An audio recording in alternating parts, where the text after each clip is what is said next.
นุนโดยแอปวันดีคอนเทนต์จริตไทยเพื่อคนไทยดาวน์โหลดได้แล้ววันนี้ยาแคปซูลขมิ้นชันอุ้ยอันบรรเทาการท้องอืดท้องเฟ้อ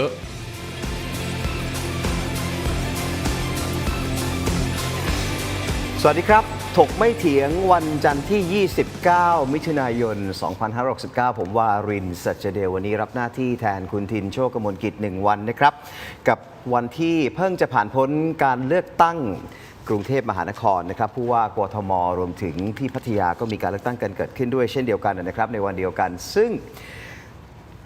มาเจาะลึกผลการเลือกตั้งกันครับถือว่าเป็นการเลือกตั้งท้องถิ่นนัดหยุดโลกก็ว่าได้นะครับคุณผู้ชมครับเมื่อแชมป์เก่าอย่างคุณชัดชาติเนี่ยทุบสถิติแลนด์สไลด์นอนมาเลยนะครับกวาดคะแนนทิ้งห่างคู่แข่งถล่มทลายทะลุหลักล้านคะแนนเสียงสวนทางบรรยากาศสุดเงียบเหงาคิวโล่งรถไม่ติดคนออกมาใช้สิทธิ์ต่ำกว่าคาดนะครับไม่ถึงครึ่งหนึ่งของผู้มีสิทธิ์ออกเสียงนะครับมา2 ล้านกว่าคนจากผู้มีสิทธิ์4 ล้านกว่าคนนะครับขณะที่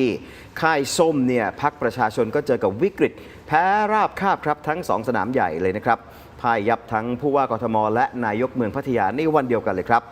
ตามกันด้วยเรื่องของมหากาพย์โกงข้อสอบข้าราชการท้องถิ่นนะครับหลังจากที่ปปปเนี่ยบุกรวบปลัดรุ่งเรืองคาบ้านพักยามวิกาลปมเรียกใต้โต๊ะ 900,000 เปิดแผลลากไส้ขบวนการศัลยกรรมกระดาษคำตอบย้อนหลังยัดรายชื่อคนจ่ายเงินตั้งแต่ก่อนประกาศผลงานนี้ใครอยู่เบื้องหลังล้อมวงซัดทุกปมเดือดหมัดต่อหมัดนะครับกับแขกรับเชิญของเราทั้ง2 ท่านในวันนี้นะครับวันนี้รายการได้รับเกียรติอย่างสูงครับจากคุณเทพไทยเสนพงศ์นักวิเคราะห์การเมืองอิสระนะครับและอดีตสสนครศรีธรรมราชสวัสดีครับสวัสดีครับ สวัสดีครับอีกท่านหนึ่งนะครับคุณศิโรจน์คล้ามไพบูลย์นักวิชาการอิสระสวัสดีครับสวัสดีครับพี่ไทยครับ สวัสดีครับอาจารย์ครับสวัสดีครับ จริงๆ2 ท่านน่าจะเป็นขาประจำรายการนี้มากกว่าผมด้วยซ้ำนะครับ 2 ท่านเนี่ย หรือเปล่าฮะเจอกันอยู่บ้างเล็กน้อย เวลามีประเด็นการเมืองอะไรเนี่ย ครับ นัดเจอกันโดยไม่ได้นัดหมายครับอ่ะถามพี่เทพไทยก่อนเลยครับว่าทำไมคนออกมาใช้สิทธิ์ไม่ถึงครึ่งครับ โอ้2 เรื่องเรื่องแรก คนรู้อยู่แล้วว่าใครจะได้เป็นครับแบเบอร์อ่ะเลยน่าเบื่อแบเบอร์มาชัวร์ยิ่งกว่าชัวร์อีกเพราะโพลมันออกมาทุกวันน่ะทุกสำนัก50% 60% 50%ไม่มีลุ้นเลยอ่ะถ้าภาษานักเลงงานศพก็คือว่าเปิดถ้วยแทงงานนี้ คือไม่ต้องลุ้นเลยอ่ะเพราะฉะนั้นก็มาก็ไม่เท่ากับไม่เหมือนกันมันไม่เหมือนกับแข่งตอนยุคหม่อมสุขุมพันธ์กับคุณพงศพัฒน์พงษ์เจริญโอ้โหไอ้รอบนั้นนะคนนั่งรถเข็นก็ต้องเข็นออกมาใช่ไหมคนที่ไปเที่ยวตอนลองวิกเอนจำได้ไปเที่ยวหัวหินต้องตีรถกลับมาเลือกอันนั้นมันแรงมากมันนั้นมาแต่ว่าตอนนี้บางคนบอกไปก็ได้ไม่ไปก็ได้ก็ชาติอยู่แล้วหมูในอวยอยู่แล้วแบเบอร์อะไรเงี้ยนะกับ2เนี่ยฝนตกด้วยพอจะไปปั๊บเนี่ยพอฝนจะตกก็ไปดูฟ้าครึ้มๆก็ไม่ไปดีกว่าเลยก็พอแล้วเพราะว่าตอนเย็นก่อนปิดหีบชั่วโมงเนี่ยฝนตกหนักนะครับผมไปจัดรายการก็ต้องนุ่งขาสั้นไปน้ำท่วมเพราะ2 ข้อนี้มันเลยทำที่ผมเห็นชัดๆนะครับทำให้คนก็ใช้สิทธิ์น้อยจะไปโทษว่ากกต.โฆษณาไม่ดีอะไรไม่ดีเดี๋ยวมันจะไปลงทัวร์จะไปลงกกต.มากไปเราก็คิดว่าที่เห็นอยู่น่าจะ2 ข้อนี้แล้วพูดถึงโพลเนี่ยเคยมีโพลไหนมาสัมภาษณ์พี่ส่วนตัวบ้างไหมครับโพลพี่เคยทำโพลบ้างไหมเคยมีโพลไหนแบบใช้พี่เป็นกลุ่มตัวอย่างบ้างไหมไม่มีผมไม่มีก็ผมเขารู้อยู่แล้วเขาดูหน้าผมก็รู้เนี่ยตัวอย่างโพลดูหน้าผมก็รู้ว่าเลือกใครหรือยังไงใช่ไหมเขาก็ต้องไปหาคนอื่นแต่ว่าส่วนใหญ่ก็โพลก็ไปทำเขาทำทางโทรศัพท์โพลเขาไม่ต้องมองหน้าอาจารย์ศิโรจน์เขารู้อยู่แล้วว่าเลือกใครใช่ไหมล่ะเขาเลยไม่ทำเขาเลยไม่สัมภาษณ์อาจารย์ศิโรจน์เคยมีโพลไหนถามอาจารย์บ้างไหมครับโพลไม่มีแต่ผมมีนักวิจัยของ2 มหาวิทยาลัยสัมภาษณ์ผมก่อนวันเลือกตั้งผู้ว่านะครับทีมหนึ่งเป็นทีมของจุฬาครับแล้วก็อีกทีมนึงเป็นทีมของมหิดลแต่ไม่ได้มีโพลนะครับสัมภาษณ์เรื่องมุมมองต่อการเลือกตั้งครับแล้วก็คิดว่าการเลือกตั้งจะเป็นยังไงจุดอ่อนจุดด้อยของการหาเสียงของแต่ละคนแต่ละพรรคเป็นยังไงถ้าอย่างนี้มีนะครับโพลไม่มีนะครับน้อยเพราะว่าโพลมันต้อง ประเทศเรามันคน 60 ล้านอ่ะสุ่มยาก สุ่มยาก ใครโดนโพลสัมภาษณ์ก็ถือว่าโชคดี ยากกว่าถูกหวยอะครับ แต่คือเรารายงานกันเป็นบอกว่าเป็นวรรคเป็นเวรอะไรเงี้ยฮะ ใช่ โพลเนี่ย ใช่ใช่ ผม ใช่ ตั้งแต่เกิดมายังไม่เคยมีโพลไหนแบบว่ามาถามเลยนะฮะแต่ ก็ เรารายงานกันเป็นเรื่องเป็นราวมากเลย ถูกหวยง่ายกว่าถูกโพลนะครับมีแฟนง่ายกว่าถูกโพลเอาอย่างนี้แล้วกัน แล้วมองเหมือนหรือมองต่างจากอาจารย์เทพไทยครับ ผมว่าอย่างนี้นะครับรอบนี้คนที่จะไปเลือกเนี่ยแน่นอนการที่คนรู้สึกว่าอาจารย์ชาติชาตินอนมาเนี่ยมันมีผลคือมันไม่มีอะไรให้ลุ้นไง ครับ อาจารย์ชาติชาติแกถึงบอกว่าช่วยกันออกมาเลือกหน่อย อ๋อ เดี๋ยวนอนมาเนี่ยมันจะนอนมาไม่จริง อ่าน นะครับอันนี้ข้อที่หนึ่งก็คือว่าคนรู้สึกว่ายังไงอาจารย์ชาติชาติชนะ ครับ ข้อที่สองเนี่ยผมว่าตอนนี้ผ่านการเลือกตั้งไปแล้วเรื่องนี้เราก็พูดได้แล้วว่า ผมว่าหลายกลุ่มนะครับในการเลือกตั้งครั้งนี้เนี่ยความที่อาจารย์ชาติชาติแกแข็งแรงมาก ครับ ซึ่งทุกคนก็ทราบนะครับมันก็มีปัญหาว่าแต่ละกลุ่มจะเอาใครมาชนอาจารย์ชาติชาตินะครับแล้วผมคิดว่าตอนนี้การเลือกตั้งผ่านไปเนี่ยเราก็พูดได้ว่าทุกกลุ่มนะครับที่พยายามจะแข่งกับอาจารย์ชาติชาติเจอปัญหาหนึ่งเหมือนกันนะครับก็คือว่ามันหาคนมาชนไม่ได้อะนะครับแล้วก็พอหาคนมาชนไม่ได้เนี่ยคนที่เอามาก็เป็นคนที่มาด้วยใจ ครับ นะครับมาด้วยความก็รู้ว่ามาแล้วโอกาสจะชนะยาก แต่มาเพราะว่าพรรคต้องมีคนทรงนะครับมาเพื่อจะไปชูนโยบายมาเพื่อจะไปเอาชนะในสนามสกดังนั้นพอบรรยากาศโดยรวมกระแสอาจารย์ชาติชาติแรงนะครับแล้วก็แต่ละคนเนี่ยก็มีปัญหาว่าจะเอาใครมาชนกับอาจารย์ชาติชาติ คนที่มาแข่งบรรยากาศมันก็อ่อมนะครับพอมันอ่อมแฟนของแต่ละพรรคก็มาน้อยถ้าเกิดดูเนี่ยนะครับรอบนี้คนที่ไปเลือกคุณโจก็น้อยลง เมื่อเทียบกับคนที่เคยไปเลือกคุณวิโรจน์เนี่ย230,000ของคุณโจนี่สัก170,000ใช่ไหมก็หายไปเกือบจะ ครับ ครึ่งหนึ่ง ครับ ใช่ไหมครับประชาธิปัตย์ก็เหมือนกันรอบที่แล้วคนที่เลือกประชาธิปัตย์เนี่ยก็220,000นะครับรอบนี้ประชาธิปัตย์รู้สึกคะแนนเหลือเท่าไหร่พี่เทพ 100,000ก็โอ้โหหายไป100,000 กว่ามันดรอปลงหมดไง กระแสที่ว่าแรงเนี่ยคือป้ายก็ไม่มีคืออะไรคือกระแสที่แรงของคุณชัดชาติครับเพราะว่าอยู่ในตำแหน่งมาก่อนหน้านี้เหรอฮะหรือไง ไม่ครับผมคิดว่าดูอยู่ในตำแหน่งไม่ใช่หรอกคุณอัศวินก็อยู่มาก่อนรอบที่แล้ว แต่ว่าคนก็ไม่เลือก ผมว่าอาจารย์ชาติชาติแรงเพราะว่าคนก็สัมผัสได้ว่าแกก็ทำงานจริง ครับ นะครับแล้วก็พรรคอื่นนะครับก็มีปัญหาจริงว่าพอคุณพยายามจะชวนคนมาลง แล้วทุกคนก็รู้สึกว่ายังไงก็สู้ชาติชาติไม่ได้คนก็ไม่กล้ามาลง พอคนไม่กล้ามาลงเนี่ยทุกพรรคก็รอจังหวะว่าจะหาคนที่ดีที่สุดได้ยังไง มันก็รอกันจนไม่รู้จะหายังไงแล้ว ครับ นะครับก็เลยเปิดตัวช้าพอเปิดตัวช้าเนี่ยคุณไปแข่งกับคืออาจารย์ชาติชาติแกเป็นคอนเทนต์ของคนกรุงเทพไฟไหม้ก็จะมีคอนเทนต์ชาติชาติน้ำท่วมก็มีคอนเทนต์ชาติชาติ ครับ ตึกถล่มก็มีคอนเทนต์ชาติชาติขณะที่คนอื่นที่มาเนี่ยคุณไม่ได้อยู่ในชีวิตประจำวันคนกรุงเทพพอมาปุ๊บเนี่ยมันก็ยากขึ้นโดยปริยาย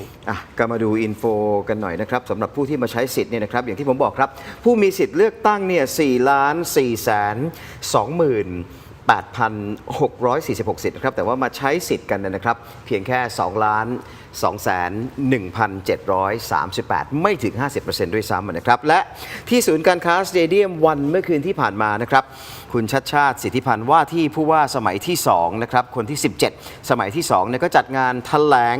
ประกาศชัยชนะหลังการเลือกตั้งท้องถิ่นกรุงเทพมหานครประจำปี 69 นะครับซึ่งคะแนนเสียงของคุณชัดชาติในนำห่างเป็นอันดับที่ 1 ทิ้งห่างผู้ท้าชิง อันดับถัดมามากกว่า 1.1 ล้านคะแนนเสียงนะครับคุณชัดชาติก็แถลงประกาศชัยชนะ ยอมรับครับ 4 ปีข้างหน้าเนี่ยงานหนัก แต่เดี๋ยวจะทำให้ดูนะครับเรามาฟังเสียงบางช่วงบางตอนของคุณชัดชาติกันนะครับ ขอบคุณทุกคะแนนเสียงนะครับ ทั้งที่โหวตให้เราแล้วก็ไม่โหวตให้เรา จริงๆแล้วผมก็ดูไม่รู้สึกว่าเหมือนกับมีชัยชนะอะไรนะเพราะว่าจริงแล้วต้องบอกเลยว่าผู้ว่าคนต่อไปงานหนักมาก มันจะเป็นเรื่องที่จังหวัดสำคัญของกรุงเทพมหานคร และภารกิจข้างหน้าก็เป็นภารกิจที่สำคัญ มาด้วยความเรียกว่านะยำเกรงอ่ะเพราะว่ามันไม่ใช่ชัยชนะนะมันก็เป็นคำสั่งจากประชาชน แล้วก็รู้เลยว่างานไม่ได้เบาเลยนะงานหนักเมื่อวันนี้ไม่ใช่เวลาที่จะมาเฉลิมฉลองเลยเวลาที่ต้องมาเตรียมตัวกรุงเทพมหานครเนี่ยจะเดินหน้าได้ก็พวกเราทุกคนไม่ใช่เป็นเพราะว่าชาติหรือเพราะว่าคนบางส่วน4 ปีจะทำให้ดูอะว่ากรุงเทพจะต้องเป็นเมืองที่ขึ้นมาอยู่ชั้นนำอันนี้เล่าเป็นเก่งขำๆนะก็เมื่อวานต้องไปเจอครอบครัวหนึ่งเขามาแล้วก็คุณพ่อเขามาขอบคุณบอกว่าขอบคุณมากเลยเป็นครั้งแรกที่พ่อแม่ลูกโหวตคนเดียวกันคือได้ไป 60 กว่า%ของผู้ที่มาใช้สิทธิ์นะครับแล้วก็ทำลายสถิติของตัวเองด้วยซ้ำนะครับสำหรับคะแนนเสียงของคุณชัดชาติในครั้งนี้คำถามก็คือว่าคือความคาดหวังในสมัยที่2เนี่ยมันสูงเร็วกว่าเดิมแน่ๆนะครับที่ผ่านมารอบแรกนี่ก็โดนข้อคอรหาแล้วนะครับว่าแก้ปัญหาแต่หน้างานไม่กล้าแตะโครงสร้างอำนาจเดิม ไม่ทราบว่าทั้งคู่เนี่ยมองว่า 4 ปีข้างหน้าของคุณชัดชาติเนี่ยจะทำได้จริงตามที่ลั่นวาจาไว้ไหมครับอาจารย์ครับ ก็ที่ผ่านมา4 ปีทำได้เปล่าล่ะ อันนี้ยังขอพูดเหมือนกับแกจะเป็นสมัยแรกอะ คือคุณชัดชาติได้นี่พูดไม่ผมไม่ได้อคติอะไรเขานะสนิทกันส่วนตัวก็ดีกัน ครับ นะครับ ครับ คือผมว่ามันกระแสล้วนๆนะคือภาพของคุณชัดชาติเนี่ยกระแสมันติดลมบน ครับ มันติดลมบน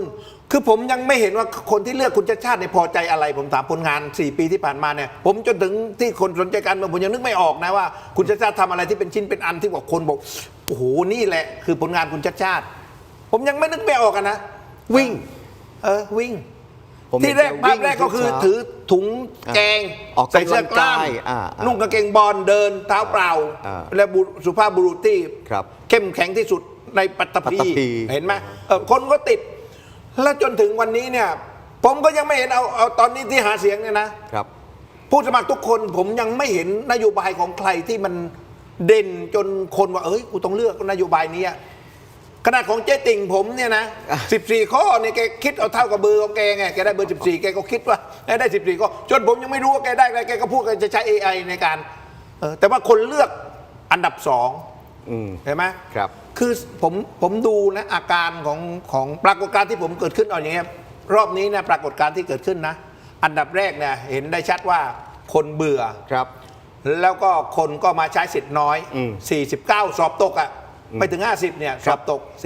49 2เนี่ยผมเห็นว่ามีการปั่นสื่อโซเชียลเนี่ยเป็นหลักนะก็ทุกทีมผมเห็นก็สร้างคอนเทนต์กันทั้งนั้นนะครับการปราศัยน้อยมากเอาดีกว่า การปราศัยน้อยมาก3นี่ก็คือเปลี่ยนเรื่องการหาเสียงจากการติดโปสเตอร์เนี่ยไม่ติดเลยนะของคุณชัดชาติไม่มีเลยของคุณโจชัยวัฒน์ก็ไม่มีเลยของเจ๊ติ่งมีบ้างของอนุชามีบ้างแต่ว่าน้อยมากๆใช่ไหมแล้วก็4ก็คือว่ารอบนี้เนี่ยมันเป็นความล้มเหลวของพรรคการเมืองนะพรรคการเมืองครับคือมันเป็นไปได้ยังไงอ่ะคนที่มีพรรคการเมืองเป็นแบ็กอัพอย่างคุณชัยวัฒน์อย่างเงี้ยได้สสมา33ยกกทมประชาธิปัตย์ฐานเสียงเขาตั้งเยอะแยะแล้วแต่สกครั้งนี้เขาก็ได้นี่ก็ได้เนี่ยแต่ว่าเนี่ยเอาผู้ว่าไงแล้วเจ๊ติ่งผมเนี่ยแกเอาฐานเสียงมาจากไหนกลุ่มแกก็ไม่มีนี่ขนาดออฟฟิศแกยังไปแถลงข่าวร้านก๋วยเตี๋ยวนู่นแอบแกไปร้านก๋วยเตี๋ยวแล้วคะแนนก็ได้2นากว่าเนี่ยมาสจันไหมครับ4 ปีของคุณชัดชาติเป็นไงฮะยากไหมครับอีก4 ปีข้างหน้าหินไหมฮะคือผมก็เป็นคนที่วิจารณ์อาจารย์ชัดชาติเยอะจริงๆแต่ผมกับการนิสิตกัน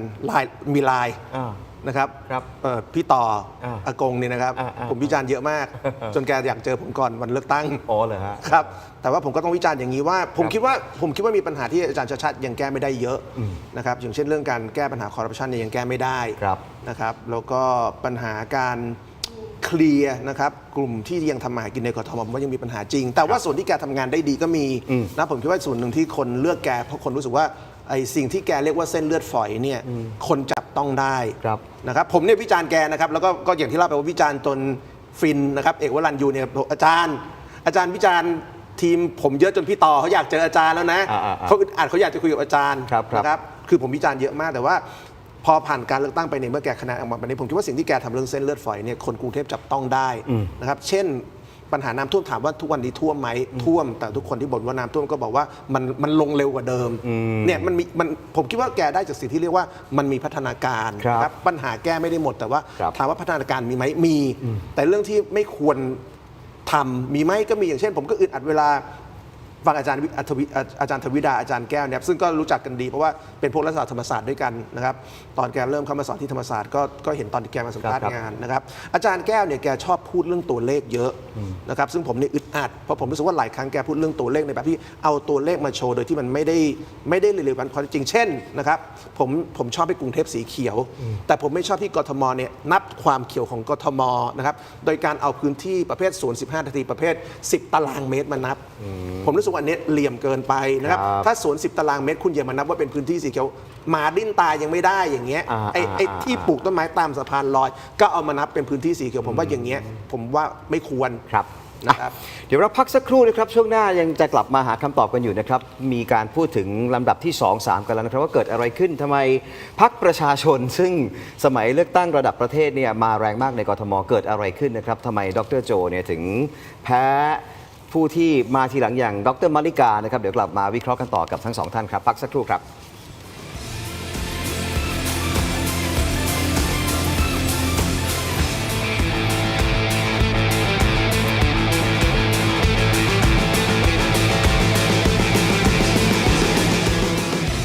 อยากทานแหนมเนืองไม่ต้องไปถึงถิ่น Thailand Postmart พร้อมเสิร์ฟแหนมเนืองตัวท็อป 2 แบรนด์ดัง การันตียอดขายส่งตรงถึงบ้านคุณ แดงแหนมเนืองจากจังหวัดหนองคาย และวีทีแหนมเนืองจากจังหวัดอุดรธานี คัดสรรสินค้าตัวท็อป พร้อมเสิร์ฟความอร่อยสดใหม่ สนใจสินค้าสั่งซื้อได้ที่เว็บไซต์และแอปพลิเคชัน Thailand Postmart ตัวท็อปใกล้ๆส่งให้ถึงมือ ทำไมกลิ่นเหม็นอย่างนี้เนี่ย กลิ่นเหม็นแบบนี้ต้องจัดการด้วย Apps Urinol Apps Urinol ดับกลิ่นโถปัสสาวะเพื่อรสนิยมและภาพลักษณ์ที่ดีให้ห้องน้ำของคุณ ส่งตรงจากสวนเพชรบุรีถึงบ้านคุณ กับกล้วยหอมทองเกรดพรีเมียมระดับส่งออกมาตรฐาน GI ผลใหญ่เปลือกบาง กลิ่นหอมเป็นเอกลักษณ์สนใจสินค้าสั่งซื้อได้ที่เว็บไซต์และแอปพลิเคชัน Thailand Postmart ตัวท็อปใกล้ๆส่งให้ถึงมือ ใครว่าไก่ต้มน้ำปลาหาทานยากเพียงแค่นำเข้าไมโครเวฟรอไม่นานก็อร่อยพร้อมทานทันที กับไก่ต้มน้ำปลาตราซุปเปอร์เอกผ่านกระบวนการต้มด้วยน้ำปลาเกรดคุณภาพอร่อย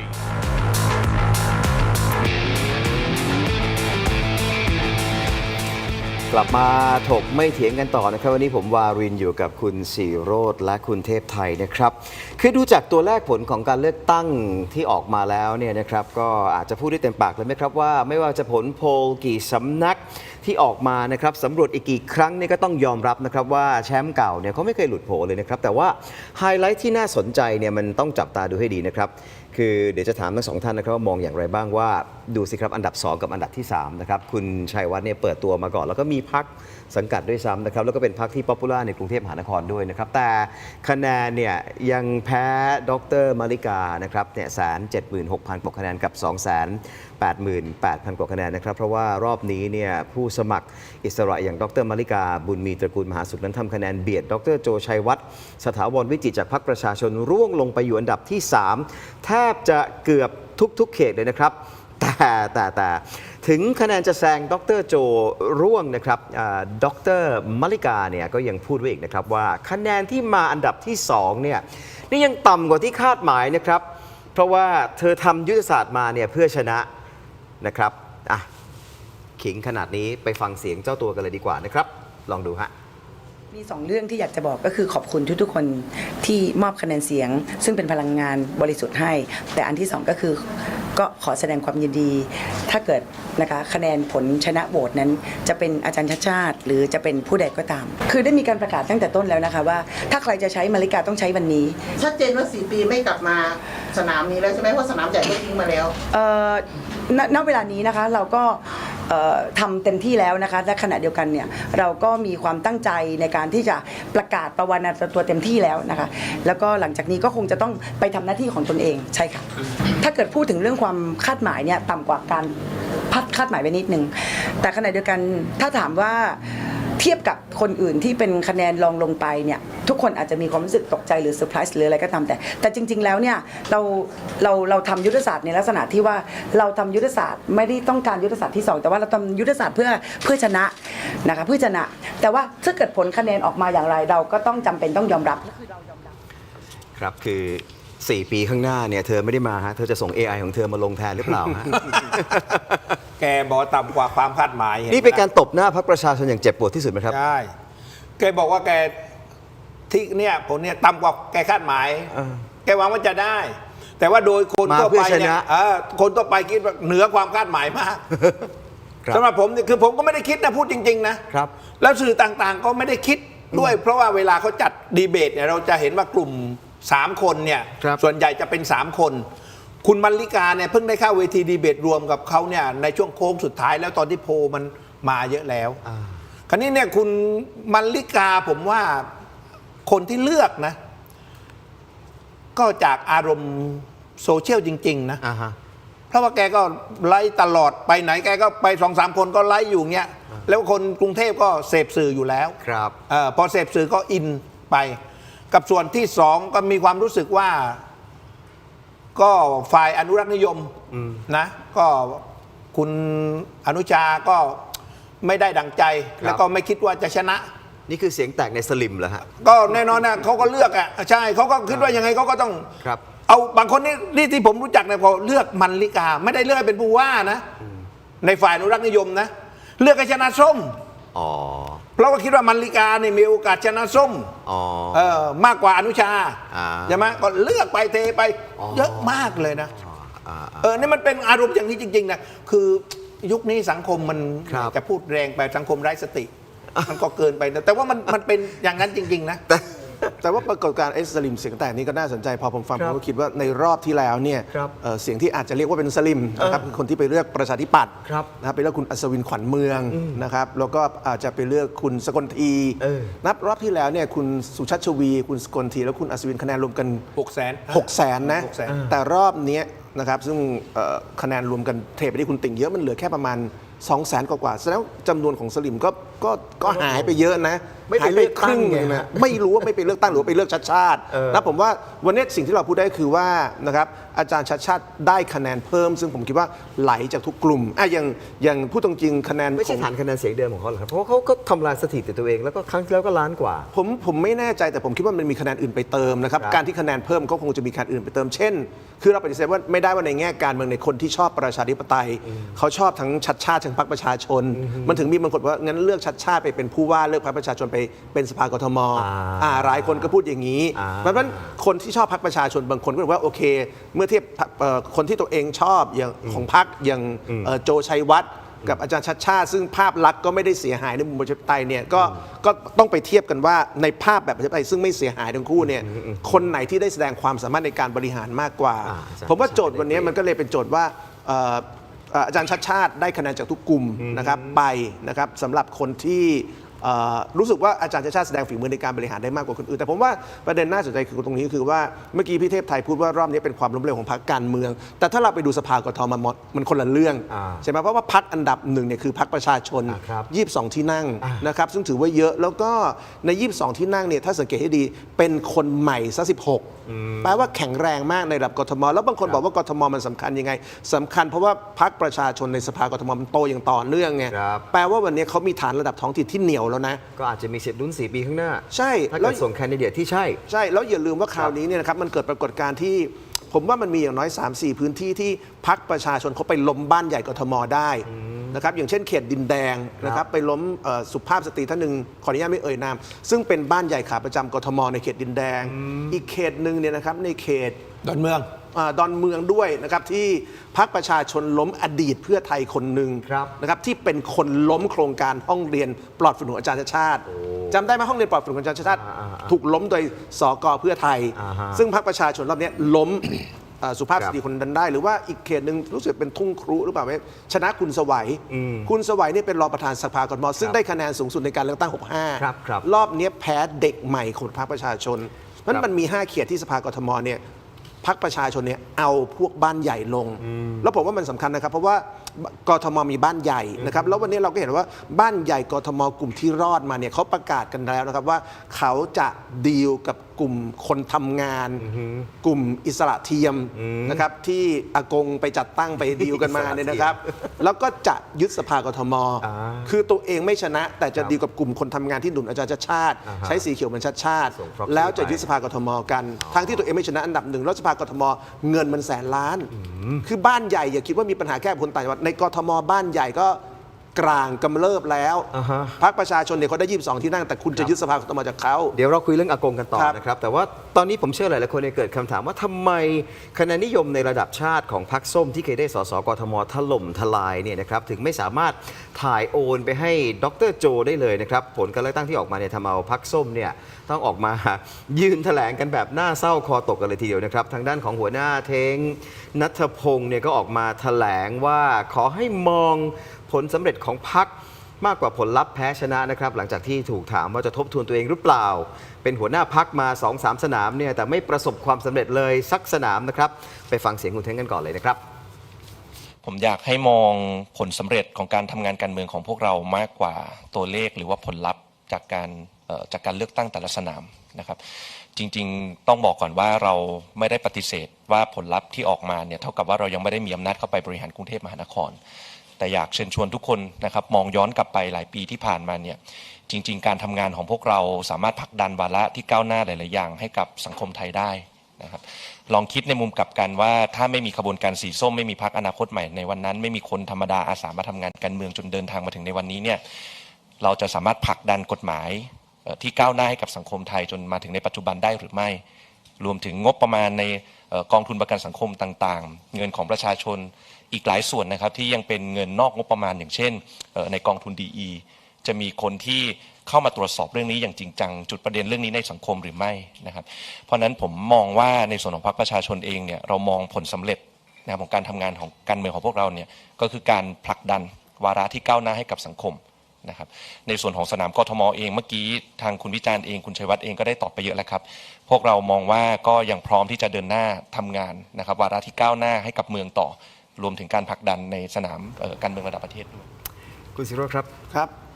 คนกทมกำลังบอกอะไรพรรคประชาชนอยู่แล้วอย่างนี้เนี่ยคุณเท้งต้องรับผิดชอบไหมครับนี่เคยบอกว่าแพ้มา 2-3 สนามแล้วเนี่ยคือไอ้รับผิดชอบหรือเปล่าเนี่ยผมตอบไม่ได้ไม่ใช่สมาชิกต้องเป็นเรื่องพรรคเขาคุยกันนะครับเพราะว่าคุณอภิสิทธิ์ก็แพ้บ่อย แต่ไม่มีใครเรียกให้คุณอภิสิทธิ์รับผิดชอบแต่ว่าผมว่าคุณเท้งส่วนที่ตอบไม่ดีคือการที่บอกว่าให้ไปมองแต่ความสำเร็จเนี่ยไม่ได้หรอกนะครับเมื่อเราทำพรรคการเมืองนะครับส่วนที่ล้มเหลวก็ต้องยอมรับว่าคนก็มีสิทธิ์จะมองส่วนที่ล้มเหลวเท่ากับการมองส่วนที่สำเร็จนะครับทีนี้ถ้าถามว่าคนกทมบอกอะไรผมก็หนึ่งนะครับการบริหารจัดการก็มีปัญหาจริงนะครับคือ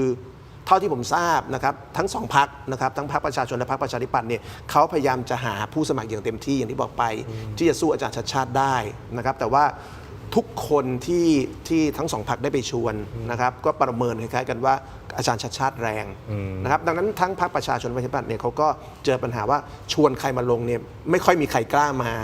ดังนั้นเมื่อไม่ส่งไม่ได้เหรอครับต้องส่งเหรอฮะเป็นพรรคก็ต้องส่งไม่งั้นคุณส่งสภากทมมันลำบากผมว่าในแง่สปิริตเป็นพรรคการเมืองต้องส่งนะครับผมไม่เห็นด้วยที่พรรคการเมืองจะรู้สึกว่าส่งแล้วแพ้แล้วไม่ส่งอย่างเช่นเราเห็นว่าพรรคอย่างเพื่อไทยหรือภูมิใจไทยเนี่ยไม่ส่งเพราะรู้ว่าส่งแล้วแพ้ซึ่งผมไม่เห็นด้วยควรจะส่งผมว่าพรรคการเมืองต้องส่งแพ้ไม่เป็นไรนะครับแต่แพ้แต่ส่งเพื่อพิสูจน์ว่าคุณทำพรรคแล้วคุณกล้าสู้ทุกสนามถ้าเกิดภูมิใจไทยส่งแล้วแพ้แล้วเป็นรัฐบาลอยู่มันอันตรายมันเสี่ยงไม่เป็นไรก็แปลว่านั่นคิดแบบนักการเมืองไงแต่คุณคิดแบบพรรคการเมืองที่รับผิดชอบประชาชนคุณต้องส่งผมว่าอย่างประชาธิปัตย์ประชาชนเนี่ยผมว่าเขารู้ว่าเขาไม่ชนะแต่เขาส่งทีนี้พอเขารู้ว่าไม่ชนะแต่เขาส่งเขาก็พยายามหาคนมาเต็มที่แต่หาคนแล้วมันไม่มีใครมาทุกคนก็ต้องไปงัดคนที่พร้อมที่สุดที่จะเสียสละที่พร้อมจะพลีชีพนะครับพรรคประชาชนก็ได้คุณโจพรรคประชาธิปัตย์ก็ได้คุณอนุชามามันก็เลยเปิดตัวช้าเพราะเปิดตัวช้าเนี่ยนะครับคนลงก็ไม่ทันเตรียมตัวคนในพรรคก็รู้ว่าสู้ยังไงก็ไม่ชนะทุกพรรคมันก็เลยแข่งกันแบบมันสังกะตายมันขอไปทีทีนี้บทเรียนที่ผมได้คืออย่างนี้นะครับหนึ่งก็คือว่ารอบหน้าพรรคประชาชนเนี่ยต้องเอาให้ชัดว่าจะส่งใครลงคือถ้าคุณรู้ว่าคุณหาคนลงไม่ได้เช่นเดียวกับประชาธิปัตย์นะครับคุณเปิดตัวอนุชาให้เร็วคุณเปิดตัวโจให้เร็วนะพอคุณเปิดตัวช้าคนรักประชาธิปัตย์ก็งงว่าอนุชาคือใครใช่ไหมครับเรานึกถึงหน้าประชาธิปัตย์เราไม่นึกถึงหน้าอนุชาเรานึกถึงอภิสิทธิ์ก่อนนะครับเรานึกถึงพรรคประชาชนก็เรานึกถึงคุณสิริกัญญาวิโรจน์ไม่ใช่คุณโจเพราะอันนี้คือความพลาดถึงคุณหาคนไม่ได้คุณต้องเปิดตัวเขาให้เร็วแล้วอย่างพรรคประชาชนไม่พิมพ์ป้ายหาเสียงผมว่าก็พลาดนะครับอย่างเราออกทีวีเขาบิลบอร์ดอะไรเงี้ยเขาดิจิทัลใช่แต่ว่ามันไม่เข้าถึงชาวบ้านตามปากซอยสมมุติผมเป็นคนรุ่นใหญ่ที่ชอบพรรคประชาชน60-70ตามปากซอยเนี่ยพูดถึงโจชัยวัฒน์เขาก็งงว่าใครไอ้เนี่ยคือความพลาดคะแนนมันหายไปเดี๋ยวเราพักสักครู่นะครับช่วงหน้าเดี๋ยวมาฟังมุมมองของกรุงเทพไทยต่อในเรื่องนี้ด้วยเหมือนกันนะครับว่าพรรคประชาชนกำลังจะบอกอะไรกทมกำลังบอกอะไรพรรคประชาชนอยู่นะครับรวมไปถึงคุณชัดชาติเองเนี่ยนะครับที่ว่าอิสระเนี่ยอิสระจริงหรือเปล่านะครับหรือว่ามีพรรคการเมืองเป็นเงาอยู่ข้างหลังนะครับเดี๋ยวช่วงหน้ากลับมาคุยกันต่อครับ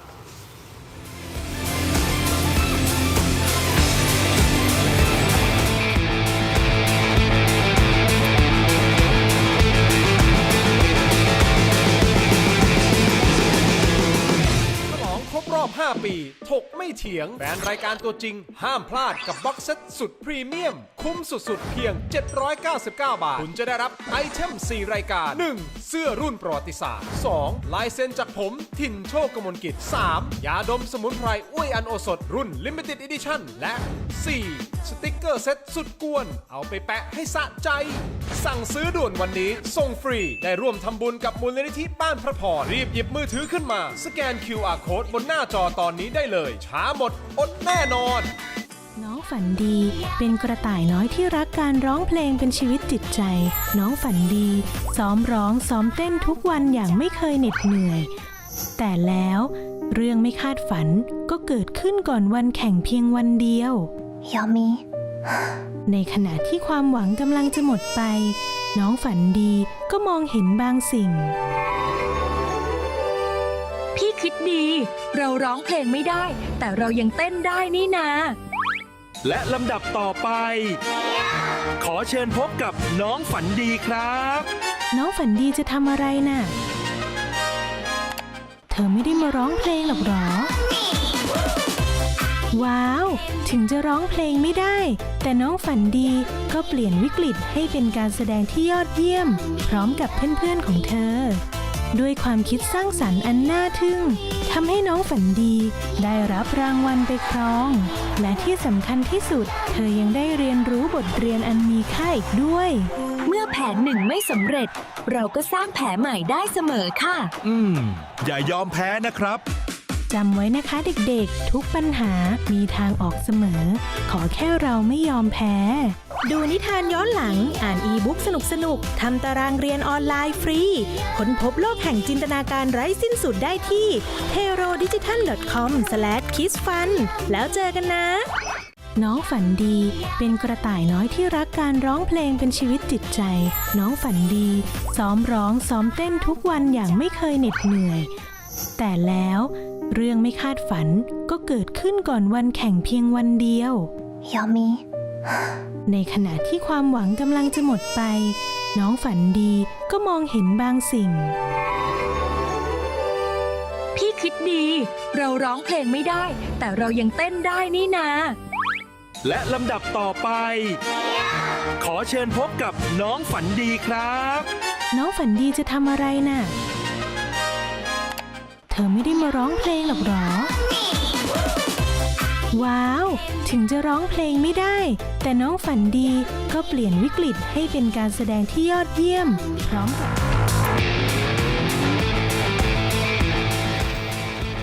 กลับมาติดตามถกไม่เถียงกันต่อนะครับผมวารินอยู่กับคุณศิโรจน์และคุณเทพไทยนะครับยังอยู่ที่การเลือกตั้งผู้ว่ากทมกันอยู่นะครับก็มีคำถามเกิดขึ้นว่า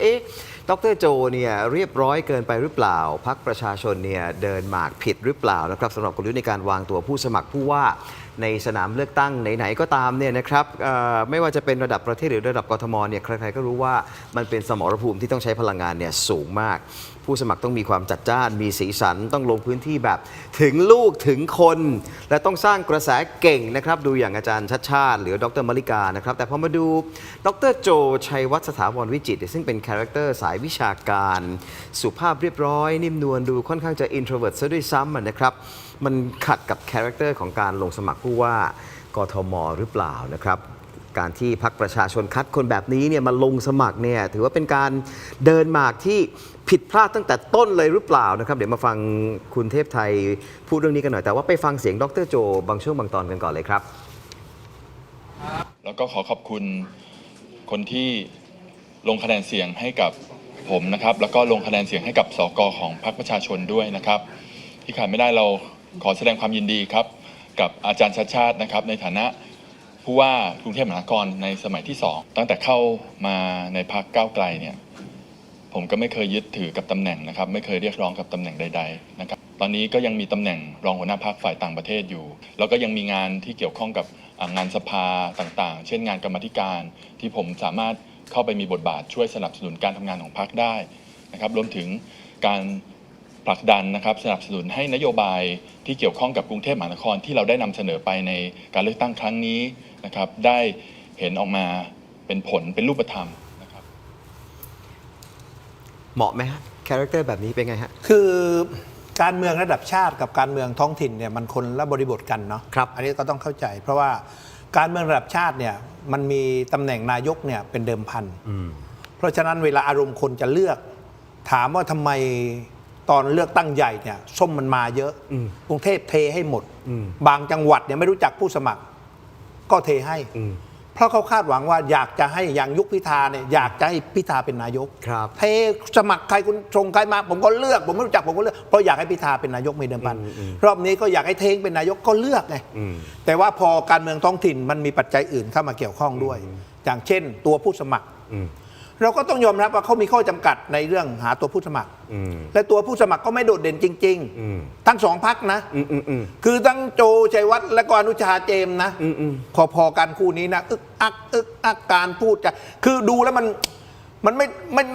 ไม่ได้ใจอ่ะมันไม่กระฉับกระเฉงเหมือนมันลิกาดูไหมอ่ะเขากระฉับกระเฉงนะเดินปุ๊บปั๊บคล่องแคล่วนะทางนี้โอ้โหกว่าจะพูดได้กว่าใจได้คนมันไม่ได้ใจคนไงเพราะนักการเมืองเนี่ยนะเบื้องต้นเนี่ยพื้นฐานเบื้องต้นเนี่ยเรื่องบุคลิกนะ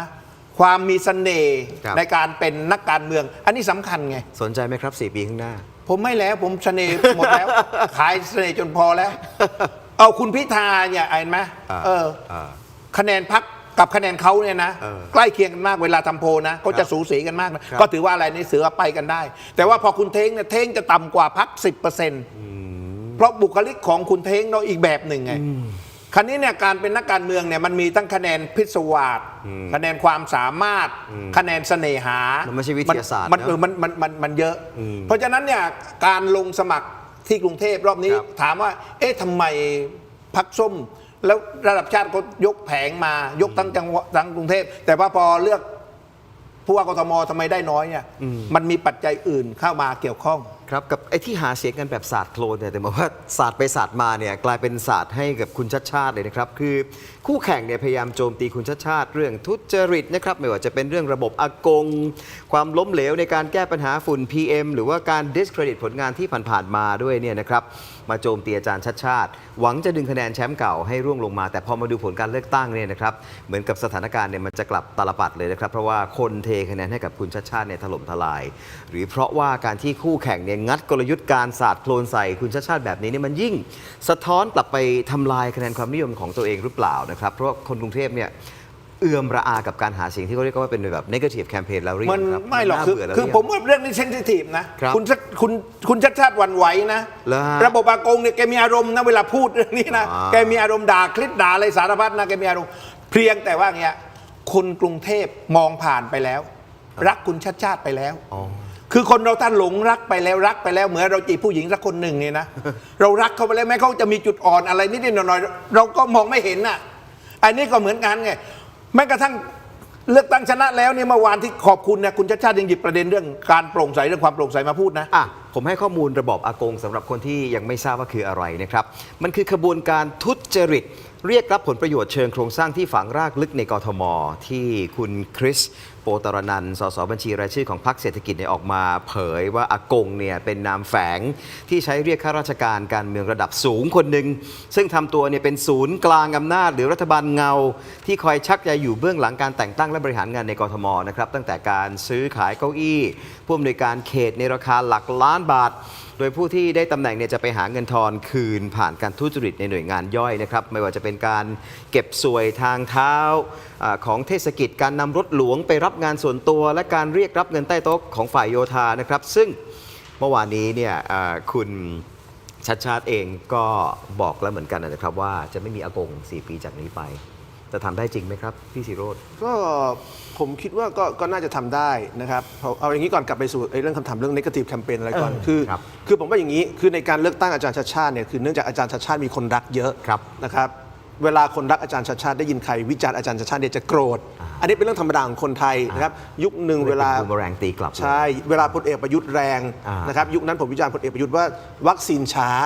คนด่าผมเป็นหมูเป็นหมาเลยนะครับว่ามึงมีปัญญาหาวัคซีนให้อย่างลุงตู่ไหมนะเพราะฉะนั้นคนไทยในเวลารักใครแล้วถูกคนที่เรารักวิจารณ์เนี่ยจะด่ากลับแรงๆแต่ผมคิดว่าอย่างนี้นะครับ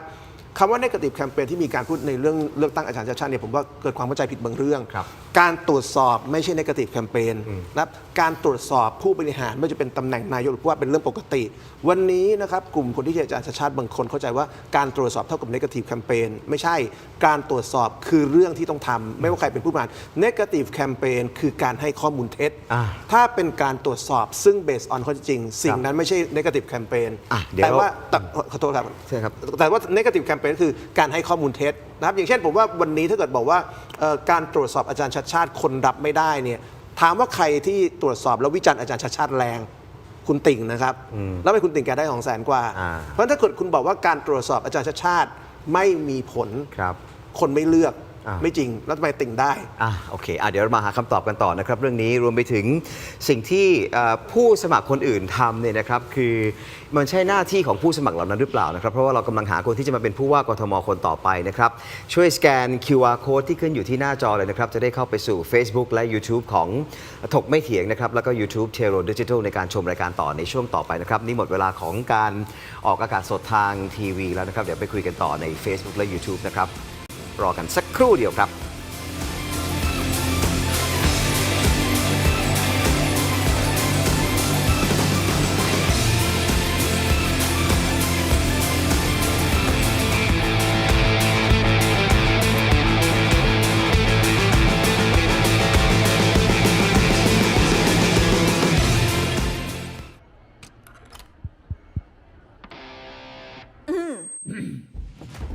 ไมบาซิน OTC รสส้มและรสมะนาวยาอมบรรเทาอาการเจ็บคอช่วยระงับเชื้อในปากและลำคอจากเกรเตอร์ฟาร์มาตรวจอ่านคำเตือนในฉลากก่อนใช้ยา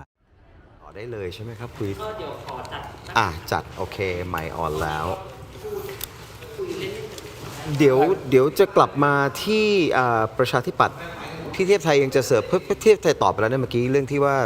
สลิมทำไมเทให้กับคุณมาริกาตอบแล้วผมพี่สิโรจน์จะเสิร์ฟไหมไม่แล้วครับจะได้ข้ามไปประเด็นอื่นเลยไหมนะผมว่าผมอยากพูดเรื่องสกมันดูมีอะไรพูดเพราะแบบแม่งเริ่มจะยึดงบเงินแล้วแม่งทุเรศไงไอ้แกงบ้านใหญ่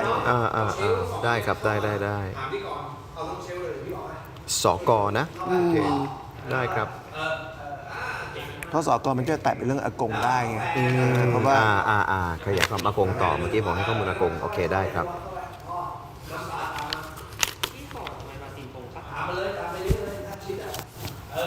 โอเคหมายบัตรเซ็นเดี๋ยวพี่เทพไทยอากงหน่อยไหมถนัดไหมอากงก็ได้ผมได้หมดถนัดหมดอะไรก็วิจารณ์ได้หมดเวลาทุกเรื่องยกเว้นเรื่องตัวเองไม่วิจารณ์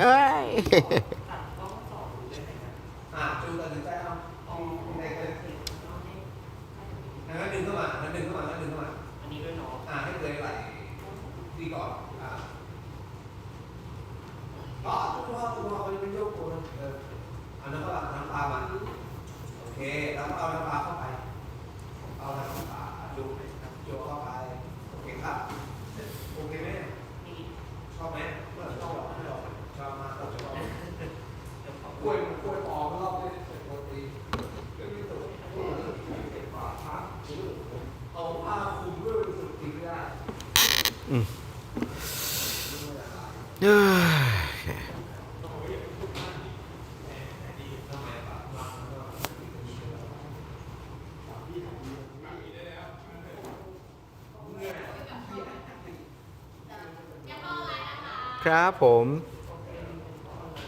โอเคครับ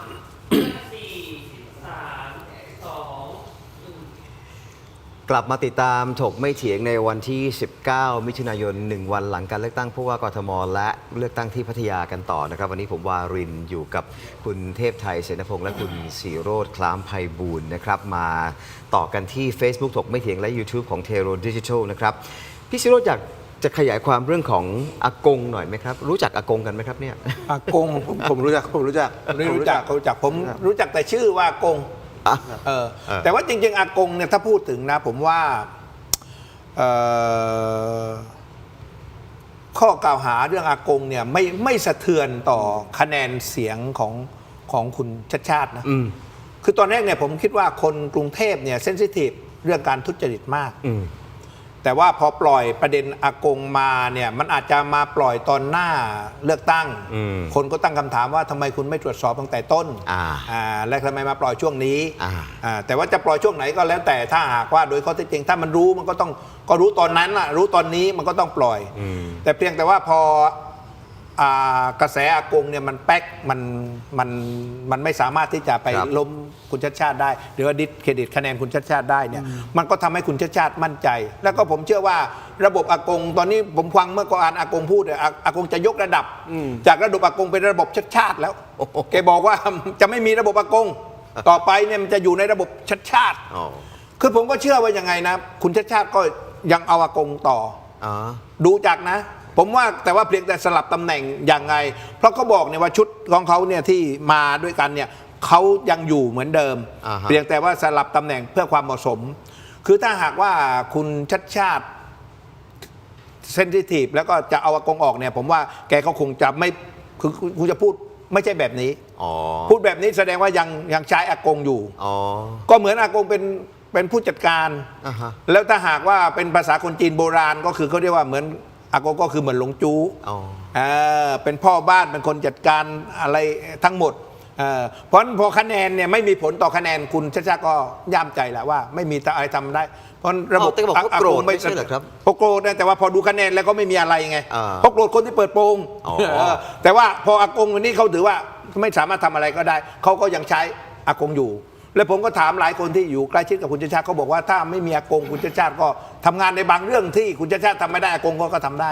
คนเรามันไม่ได้ทำได้ทุกอย่างนะบางทีคนแต่ละคนเนี่ยมือซ้ายมือขวาเนี่ยทำในเรื่องที่เราทำไม่ได้ดีกว่าเราก็ได้เขาก็จะเป็นต้องใช้อากงคือใครครับเป็นพรรคการเมืองเป็นบุคคลหรือเป็นอะไรหรือเป็นระบอบผมว่าคนที่ใช้คำว่าอากงเนี่ยเขาพยายามใช้เพื่อไม่ให้มีปัญหาทางกฎหมายนะครับเพราะว่าคนที่พูดคำว่าอากงเนี่ยเขาต้องการกล่าวหาว่าแกโกง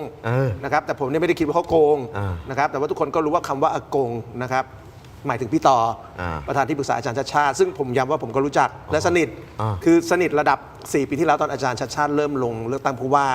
ช่วงที่กระแสยังไม่แรงเนี่ยมีวันหนึ่งผมก็นัดเจอกับแกแล้วอาจารย์ชัดชาติด้วยนะครับนั่งกินข้าวกัน3 คนในวันที่อาจารย์ชัดชาติเริ่มเดินหาเสียงซึ่งตอนนั้นคนยังไม่มองว่าแกเป็นตัวเต็งนะเริ่มเดินหาเสียงแถวๆชุมชนหนึ่งแถวๆอนุสาวรีย์นะครับไม่แน่ใจว่าชุมชนตรอกมะยมอะไรหรือเปล่าชุมชนแบบชื่อเป็นต้นไม้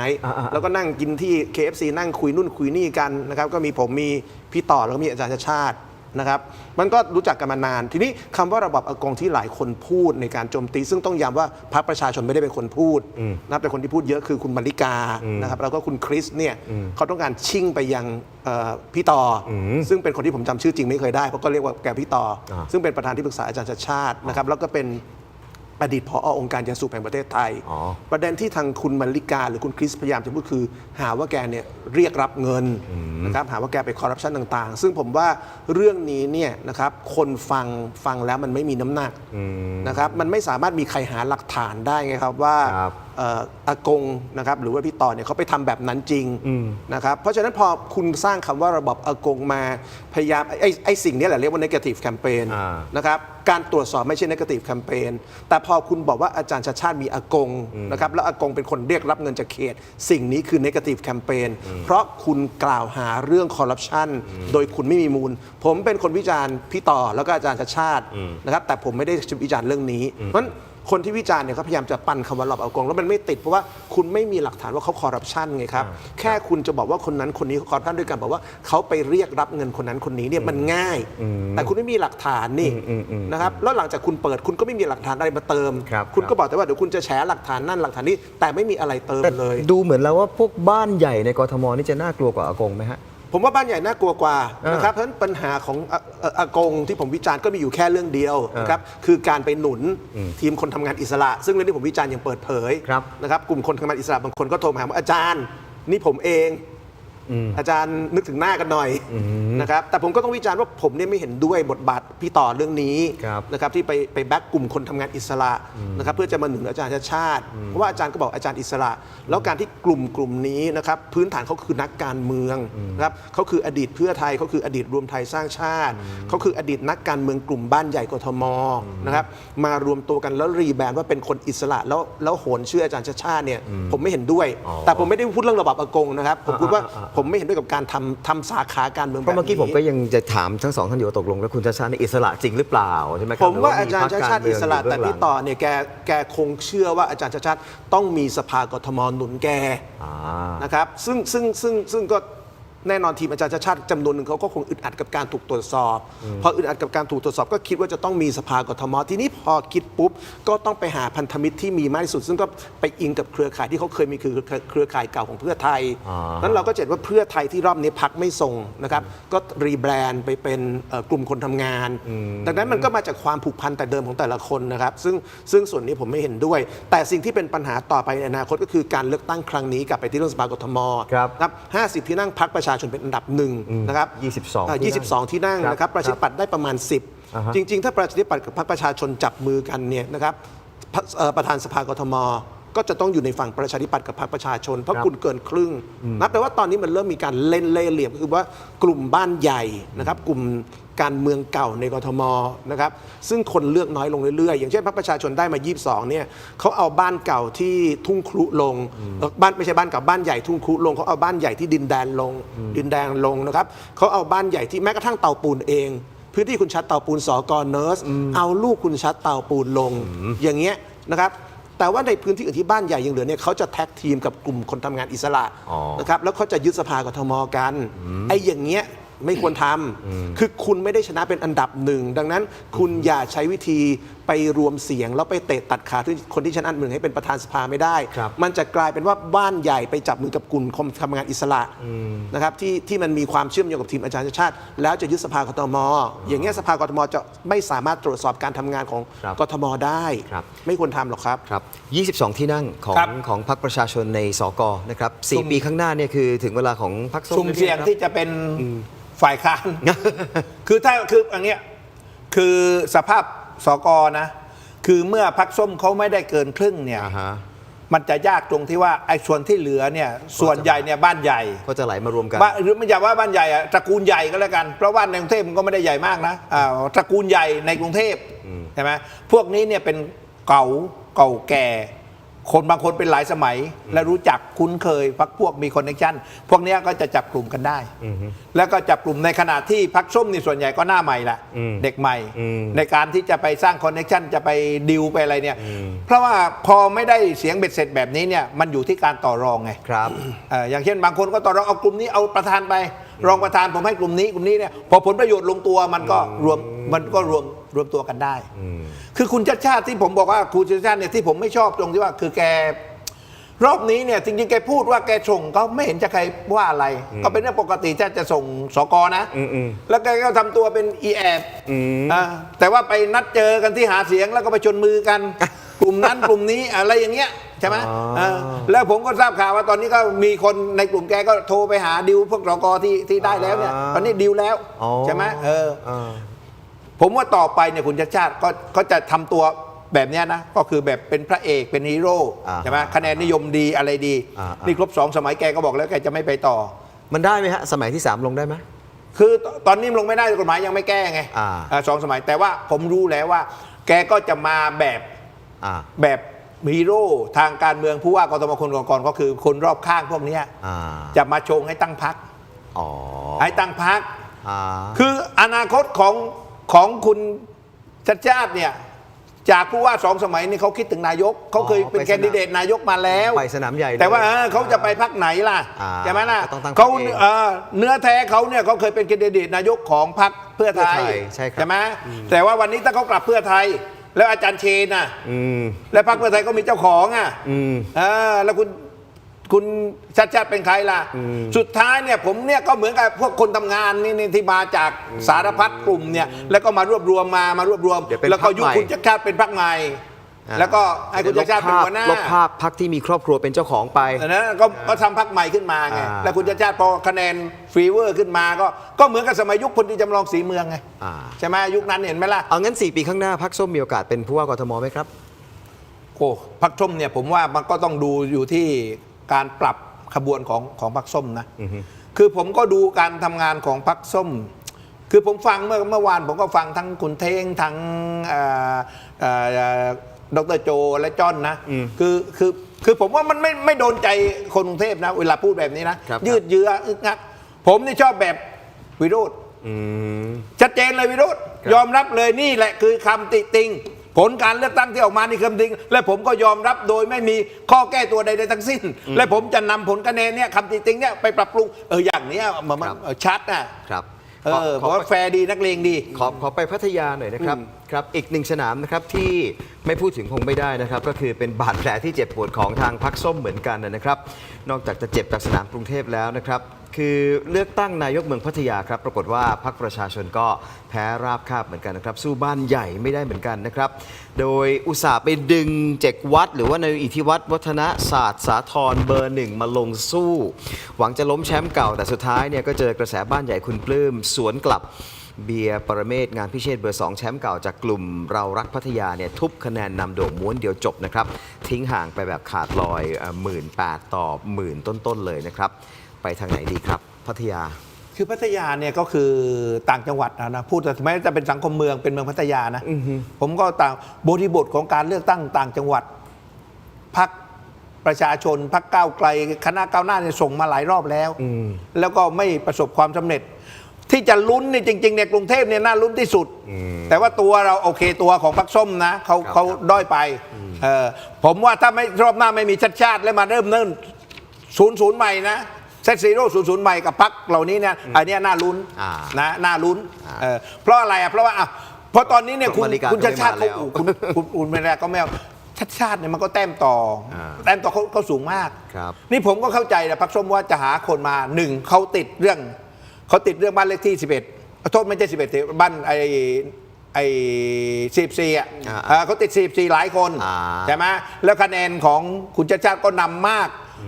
แล้วคนที่อยากจะมามันก็คิดหนักก็เหมือนประชาธิปัตย์แล้วก็หลายคนก็ถามว่าทำไมมาที่เจมส์ล่ะแล้วก็จะเอาใครเอาถ้าหากว่าไม่มีชาติเริ่มต้น00ใหม่นะอย่างคุณกรณ์อย่างเงี้ย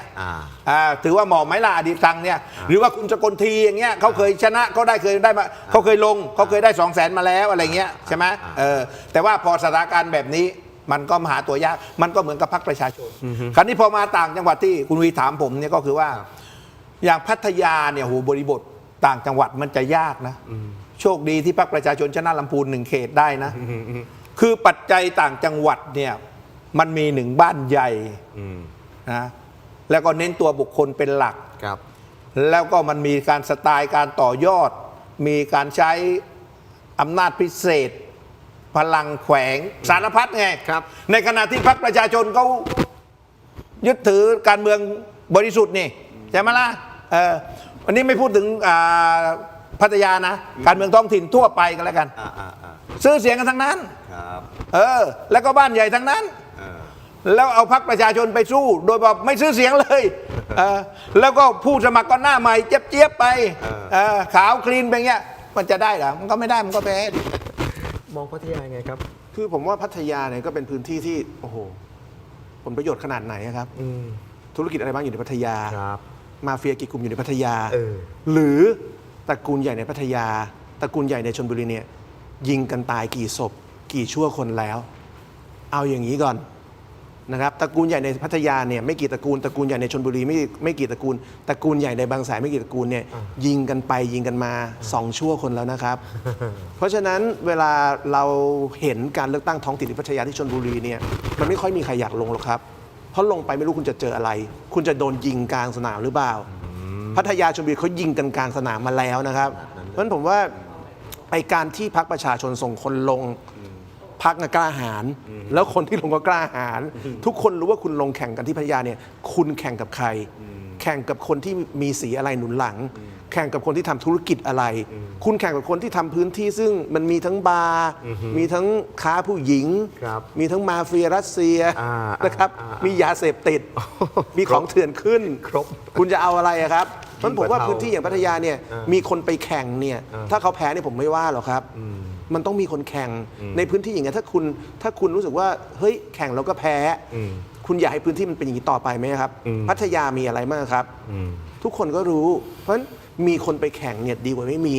ผมไม่ให้กำลังใจทุกคนจริงๆที่จะไปแข่งในพื้นที่ในลักษณะนี้นักการเมืองพรรคการเมืองไหนก็ตามไม่ว่าจะชื่อพรรคประชาชนหรือพรรคไหนในโลกก็ตามแล้วถ้าคุณกล้าไปแข่งในพื้นที่บ้านใหญ่ผมเชียร์คุณหมดนะครับ มันต้องมีคนที่กล้าสู้ผู้มีอิทธิพลท้องถิ่นนะครับแล้วคนไทยเองก็ต้องตั้งหลักนะครับเวลาใครสู้คนมีปืนคนคุมธุรกิจสีเทาแล้วก็แพ้อย่าไปเยาะเย้ยเฮ้ยคุณแม่งไม่แน่จริงคุณสู้พวกค้ายาไม่ได้คุณสู้พวกมีปืนไม่ได้เราอยากให้การเมืองประเทศไทยการเมืองท้องถิ่นถูกปกครองโดยพวกค้ายาพวกสีเทาพวกค้าของเถื่อนไหมครับมันต้องมีคนกล้าสู้ครับพอพูดถึงท้องถิ่นเนี่ยผมขอพักเรื่องเลือกตั้งนะครับ ไปที่เรื่องของโกงสอบกันหน่อยครับเรื่องนี้ก็ยังน่าสนใจไม่แพ้กันเลยนะครับมาที่ประเด็นร้อนแรงในสุดสัปดาห์ที่ผ่านมาหน่อยนะครับมาตรฐานกระบวนการยุติธรรมในคดีโกงสอบท้องถิ่นเนี่ยมันเกิดอะไรขึ้นครับสังคมเนี่ยตั้งคำถามกันตาโตเลยนะครับว่าทำไมกรณีที่เจ้าหน้าที่บุกลงพื้นที่ของขบวนการแก้ไขกระดาษคำตอบที่บ้านพักในจังหวัดนนทบุรี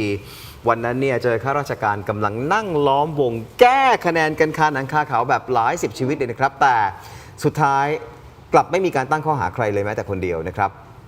ตัดภาพมาที่กรณีของปลัดรุ่งเรืองปลัดจังหวัดภูเก็ตที่ตามรายงานก็ชี้ชัดนะครับว่าเป็นเพียงแค่ปลายแถวของขบวนการใหญ่แถมตัวปลัดเองเนี่ยก็โอนเงินคืนไปให้ผู้เสียหายครบหมดแล้วแต่ทำไมกระบวนการเนี่ยกลับเฉียบขาดรวดเร็วถึงขั้นบุกออกหมายจับรวบตัวทันทีไม่มีการออกหมายเรียกก่อนล่วงหน้าด้วยซ้ำนะครับอย่างกรณีของปลัดรุ่งเรืองนะครับมีผู้เสียหายหญิง3คนเนี่ยจากพื้นที่ภาคใต้นะครับจ่ายเงินใส่ซองน้ำตาล900,000 บาทคือคนละ300,000นะครับให้กับคนใกล้ชิดของปลัดเพื่อแลกกับการสอบบรรจุข้าราชการท้องถิ่นปี 68แต่พอประกาศผลไม่มีชื่อปุ๊บเนี่ยปลัดก็โอนเงินคืนให้แต่โอนเกินไป100,000 บาทโอนกลับไป1 ล้านบาทแล้วให้ผู้เสียหายเนี่ยโอนคืนกลับมาแล้วก็ให้รอสอบรอบหน้านะครับแต่ผู้เสียหายก็เกรงว่าเงินที่ได้คืนนั้นจะเป็นเงินบาปที่ไปโกงรายอื่นมาก็เลยนำหลักฐานไปชี้แจงไปแจ้งความจับกุมนะครับปลัดรุ่งเรืองเนี่ยเพิ่งจะถูกสั่งย้ายด่วนมาประจำกรมการปกครองครบ30 วันและเพิ่งจะเซ็นให้ย้ายกลับพื้นที่ได้แค่2 วันก่อนจะถูกตำรวจสอบสวนกลางเนี่ยบุกรวบตัวคาบ้านพักยามวิกาเลยนะครับ4 ทุ่มแล้วก็ได้ประกันตัวเช้าวันรุ่งขึ้นโดยมีข้อมูลจากบิ๊กเต่าพลตำรวจตรีจรูญเกียรติปานแก้วรองผู้บัญชาการสอบสวนกลางเปิดเผยว่ามีการควบคุมตัวนายรุ่งเรืองจริงหลังสืบสวนพบมีความเชื่อมโยงกรณีเรียกรับผลประโยชน์สอบเข้ารับราชการแต่ยังไม่สามารถเปิดเผยข้อมูลได้ว่าเกิดขึ้นในช่วงปีนี้หรือไม่นะครับนี่มันเป็นบรรทัดฐานแบบไหนกันแน่นะครับเกมการเมืองวาระซ่อนเร้นหรือ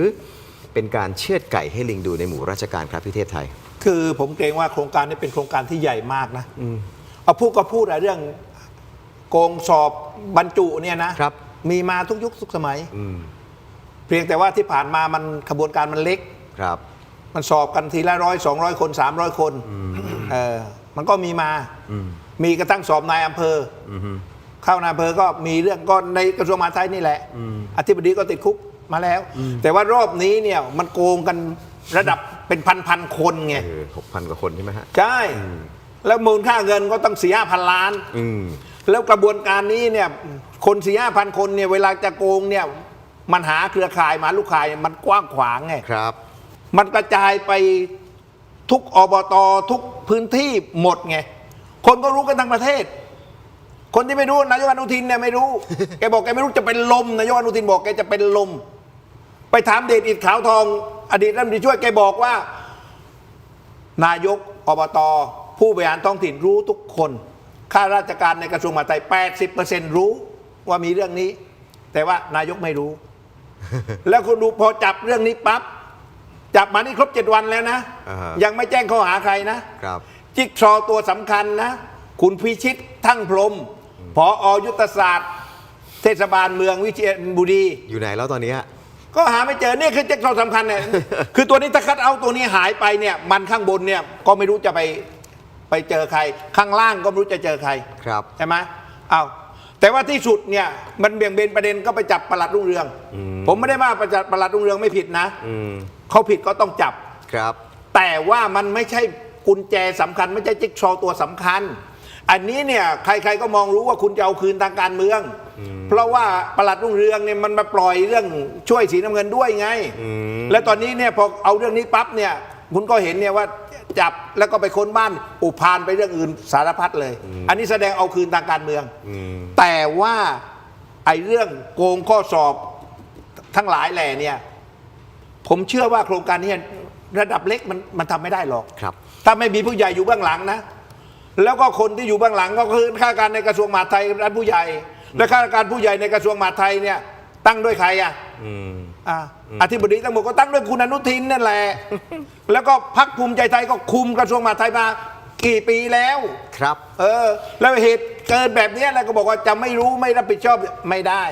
นอกจากไม่รู้แล้วนะครับในช่วงที่สั่งการเนี่ยก็บอกว่าไม่ต้องห่วงรัฐบาลนี้มีเสถียรภาพแน่นอนผมว่าคีย์เวิร์ดมันคือตรงนี้แหละครับนี่มันต้องอ่านระหว่างบรรทัดนะครับไอ้ประโยคนี้ว่าไม่ต้องกลัวในการจัดการกับเรื่องนี้นะครับในการดำเนินการกับคนที่ทำผิดเนี่ยเพราะรัฐบาลมีเสถียรภาพหมายความว่าอะไรฮะคือผมว่ารัฐบาลมีเสถียรภาพหรือเปล่าเนี่ยอย่าฟังจากปากคนพูดผมไม่รู้ว่าคนพูดคือใครคุณอนุทินเอาคุณอนุทินคืออย่างนี้คนเป็นนายกทุกคนนะครับผมได้ยินมาหมดว่าตัวเองมีเสถียรภาพ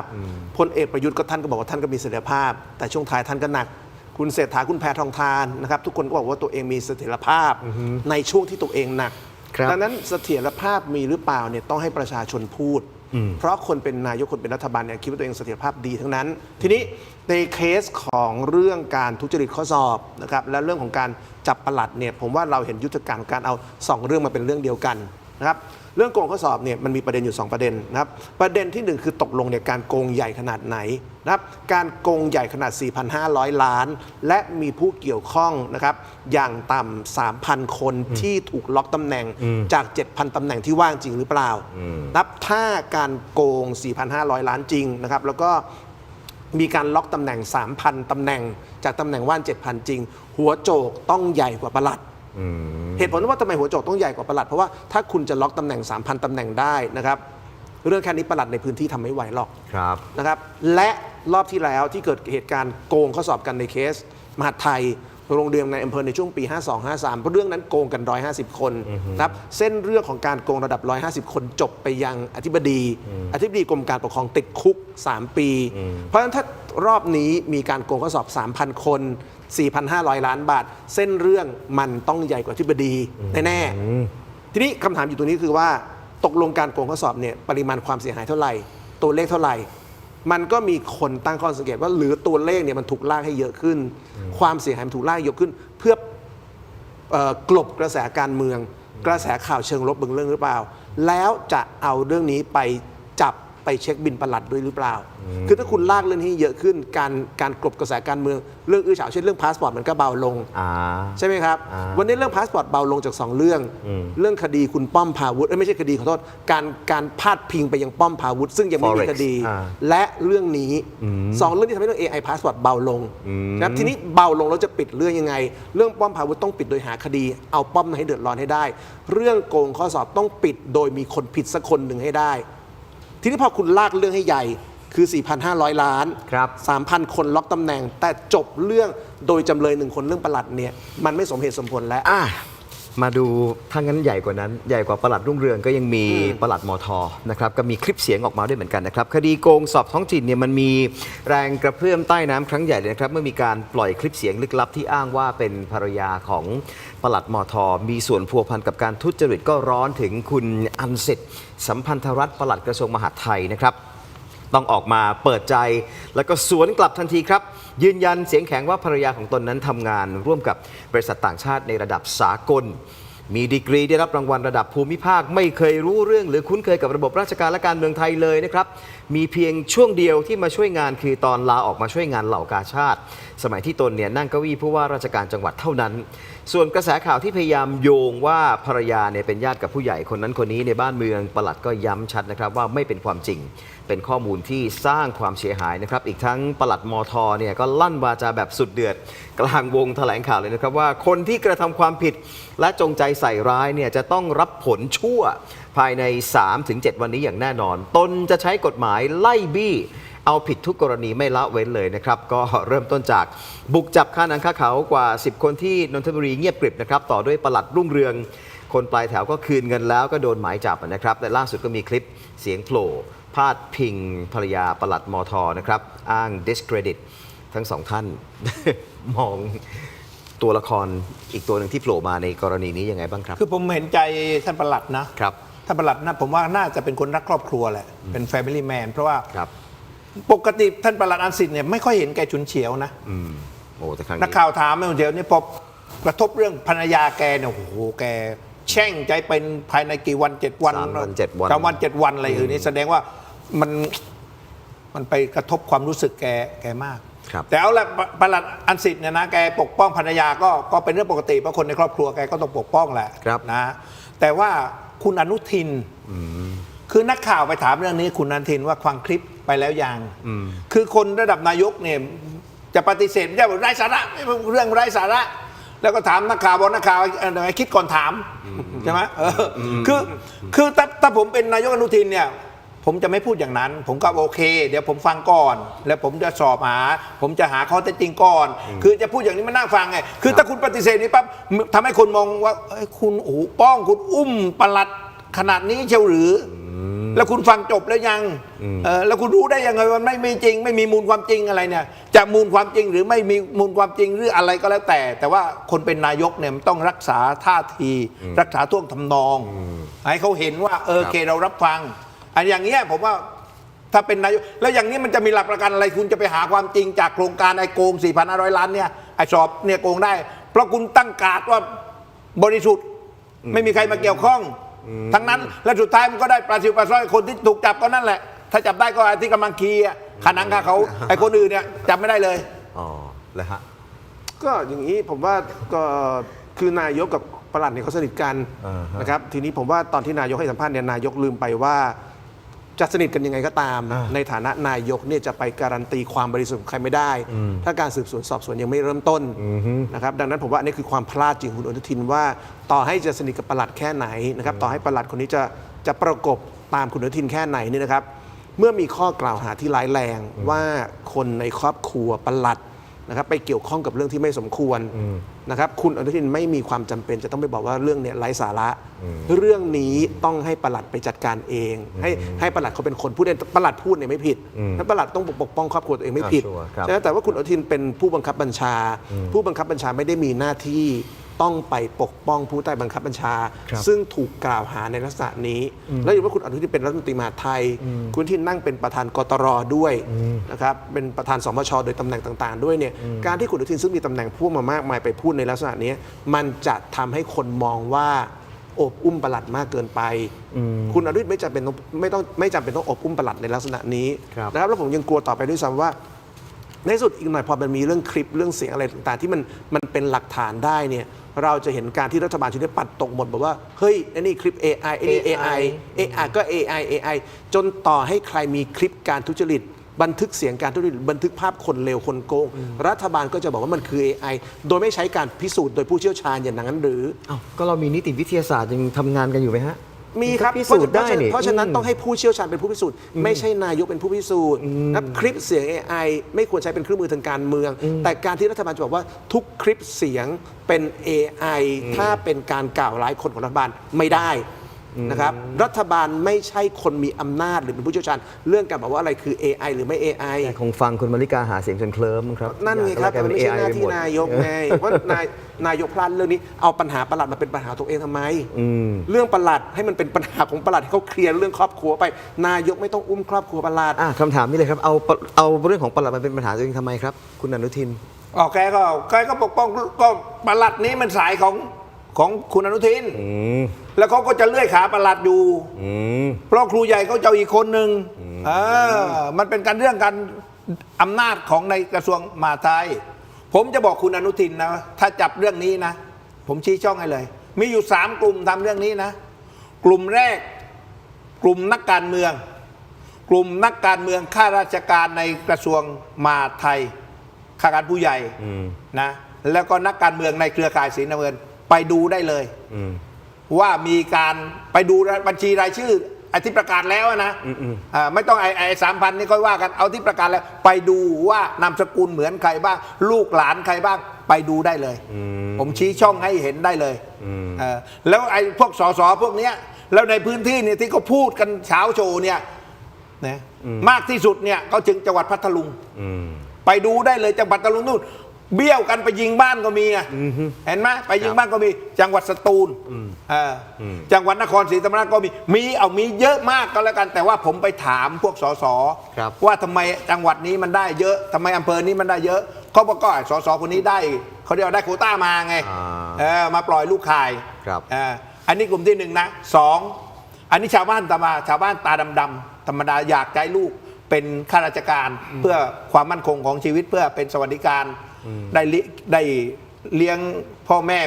เจ็บไข้ได้ป่วยนะสวัสดิการฟรีลูกเมียอะไรเงี้ยยอมซื้ออันนี้ไม่ได้มีตังค์หรอกแต่ว่าไปกู้ขายไร่ขายนาขายอะไรมาเพื่อจะเอาเงินเพื่อจะให้ลูกได้รับประกัน3ไอ้กลุ่มนี้เนี่ยลูกอาจจะสอบได้แต่พ่อแม่มีฐานะก็ให้ชัวร์ก็ซื้อด้วยเพราะฉะนั้นไอ้กลุ่ม3เนี่ยมันจะมีประเภทตีกินคือบางทีถ้าคนไหนสอบได้แล้วเนี่ยก็ไอ้คนที่เป็นนายหน้าก็ได้ฟรีไงก็ได้ฟรีถ้าหากว่าสอบไม่ได้ก็คืนก็เหมือนกรณีประหลัดไงก็คืนเกินอันนี้ก็คืนนะคืนครบนะมันจะมีประเภทคืนไม่ครบก็มีอีกคืนครึ่งหนึ่งเพราะอีกครึ่งหมดใช้จ่ายไปแล้วเยอะแต่ผมมาขำตะกะของคนที่ไปฟ้องมากๆเลยบอกว่ากลัวว่าเงิน100,000นั้นจะเป็นเงินบาปแล้วที่คุณยัดไป300,000นี่คุณไม่กลัวบาปหรือไงก็นั่นดีครับคือตะกะมันย้อนแย้งนะเนี่ยคือคนจ่ายเงินเพื่อซื้อตำแหน่งยังไงก็เป็นคนที่เป็นคนชั่วครับคือมันเป็นชั่วปะทะชั่วแล้วชั่วหักชั่วครับเพราะฉะนั้นก็ชั่วปะทะชั่วก็เลยกลายเป็นดีชั่วไม่ชั่วกับชั่วยังไงก็ชั่วครับชั่วกับชั่วไม่มีทางเป็นดีอะไรคือทางออกหรือแสงสว่างที่ปลายอุโมงค์ของเรื่องนี้ครับนี่มันเรื่องใหญ่นะครับตอนนี้มันกำลังถูกกลายเป็นเรื่องการเมืองไปแล้วครับมันก็จะจบเงียบไปอีกหรือเปล่าเรื่องนี้ก็นะครับผมว่าระบบจัดสอบก็ต้องแก้แล้วใช่ไหมคุณเห็นแล้วว่าตอนนี้คุณให้มหาดไทยเป็นคนคุมการสอบเองจัดการการสอบเองพอมันล็อกจากศูนย์กลางได้มันก็รั่วเป็นลูกข่ายได้หมดอาจจะต้องคิดแล้วว่าการสอบเนี่ยจะต้องไม่ได้เป็นมหาดไทยคุมต่อ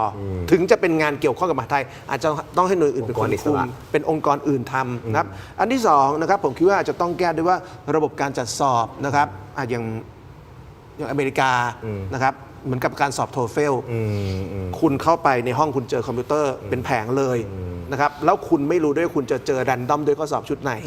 ใช่ไหมมันใช้เทคโนโลยีช่วยได้หมดแหละครับประเทศเราชอบพูด AI Passport คุณเอา1,600 ล้านในพัฒนาการสอบข้าราชการดีกว่านะครับคุณพัฒนาให้มันสามารถสอบด้วยคอมพิวเตอร์ได้มีห้องสอบกลางเข้าปุ๊บนะครับมีข้อสอบแรนดอม100 ชุดถ้าคุณมีข้อสอบแรนดอม100 ชุดมันโกงไม่ได้อยู่แล้วทุกคนก็ไม่รู้ตัวเองจะเจอแรนดอมข้อสอบชุดไหนมาไอ้คนจะรับเงินมันก็ไม่รู้จะไปขายยังไงเพราะข้อสอบมันแรนดอมไงครับมันมาแก้ที่หลังไงครับก็ต้องแก้ให้คำตอบมันถูกได้ก็ต้องล็อกต่อว่าคนที่จะเป็นคนคุมทั้งหมดมันต้องไม่ใช่มหาดไทยแล้วไงเพราะวันนี้เราเห็นว่ามหาดไทยคุมเนี่ยสมัยเป็นโรงเรียนในอำเภอก็โกง150 คนแล้วรอบนี้อันเดอร์มหาดไทยนะครับก็มีการโกงอีกมันต้องแยกไปจากมหาดไทยอย่างสิ้นเชิงแล้วครับเพราะถ้าคุณโกงในระดับมหาดไทยได้คุณโกงยาวคุณเป็นข้าราชการท้องถิ่นได้คุณไปอยู่อบตได้คุณเติบโตทางการเมืองต่อได้มันคุ้มไหมครับที่จะโกงแต่ต้องแยกมันออกไปให้หมดแล้วผมว่ากลับไปสู่เรื่องเดิมการเมืองบ้านใหญ่คือปัญหาของประเทศนี้เพราะคนต่างๆที่มันต้องการซื้อตำแหน่งมันต้องการไปอยู่อบตที่พวกพี่พวกน้องมันยึดกันอยู่คนเหล่านี้ส่วนใหญ่เนี่ยบางอบจพ่อเป็นนายกนะครับลูกเป็นรองนายกเมียน้อยพ่อเป็นเทศบาลชู้ลูกเป็นเทศมนตรีหลานเป็นสจแล้วมันหากินอย่างเงี้ยแล้วมันก็เอาลูกหลานมันไปเป็นข้าราชการการเมืองในอบจอบต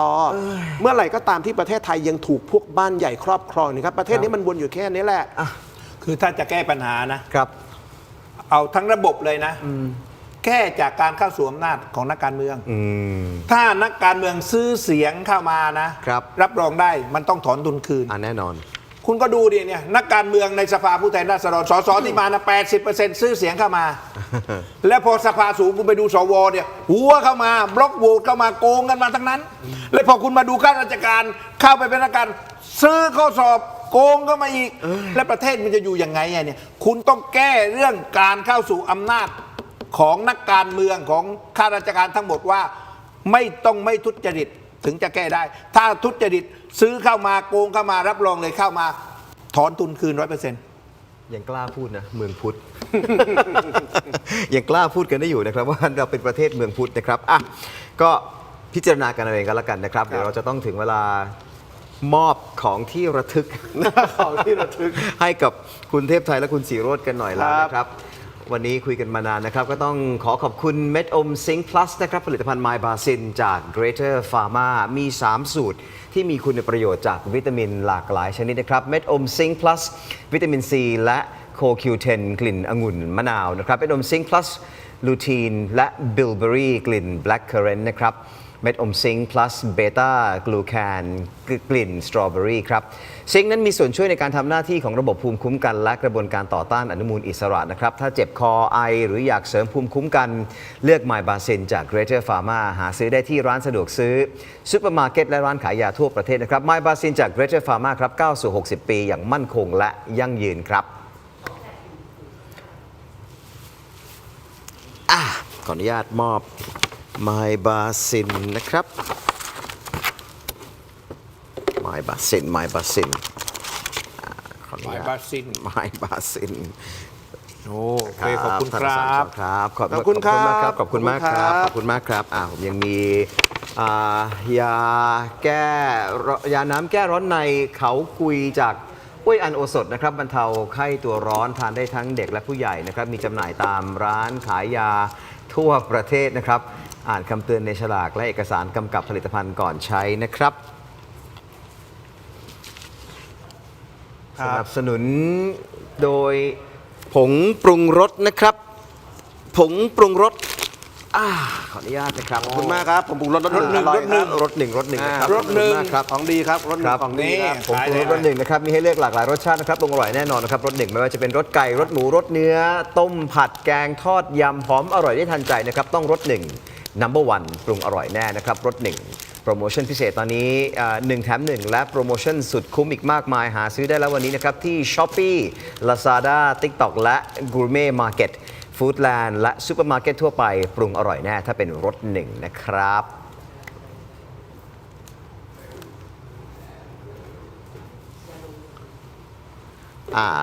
ยาดมของดีครับดมทุกวันครับสุดยอดยาดม ยาดม